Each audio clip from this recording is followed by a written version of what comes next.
এখানে বক্তব্য দেওয়ার মতো কিছু নেই, কিন্তু তারপরেও কিছু বলতে হয়।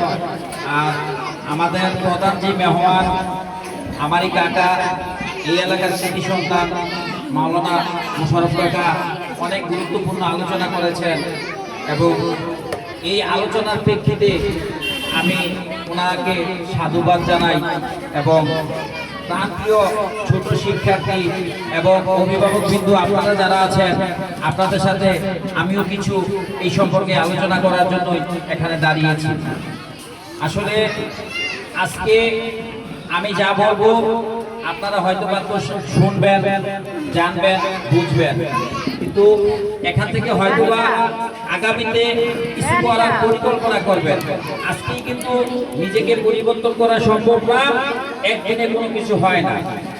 আসলে এই কাজী ক্যাডেট এটা আমাদের একটা প্রতিষ্ঠান। এখানে যে ছাত্রছাত্রী অধ্যয়নরত আছে তারা